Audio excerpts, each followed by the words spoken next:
2nd of October, I'm Jerusha Sukhthiarath, and here are today's news headlines.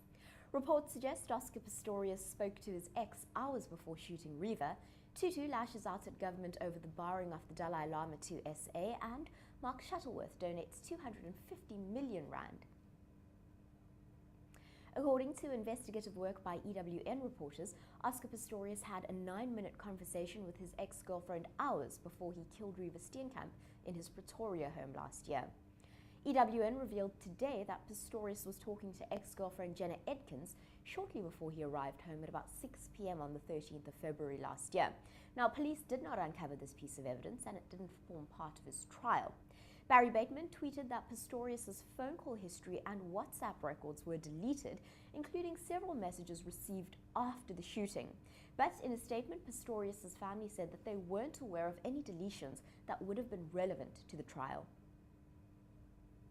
Nobel Peace Laureate and Archbishop Emeritus Desmond Tutu has lashed out at government for the barring of the Dalai Lama from attending a global summit of fellow prize winners in Cape Town. Now, Tutu said that he was ashamed to call this lick-spittle bunch my government. South Africa denied Tibet's exiled spiritual leader permission to attend the summit to avoid angering China, which regards the Buddhist monk as a campaigner for Tibetan independence. The summit, which is scheduled for this month, was meant to celebrate the 20th anniversary of the end of apartheid and the legacy of Nelson Mandela. Meanwhile, Cape Town Mayor Patricia de Lille will make an announcement today on the summit after reports suggested it had been cancelled. Nobel Peace Prize winner Jody Williams told AFP yesterday that the summit had been cancelled because enough Nobel laureates refused to go. And finally, South African billionaire Mark Shuttleworth has won a case against the SA Reserve Bank and was returned funds of 250 million rand.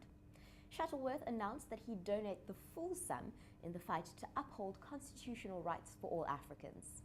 He said, "I'll put the funds plus interest into a trust to underwrite constitutional court cases on behalf of those whose circumstances deny them the ability to be heard where the counterparty is the state."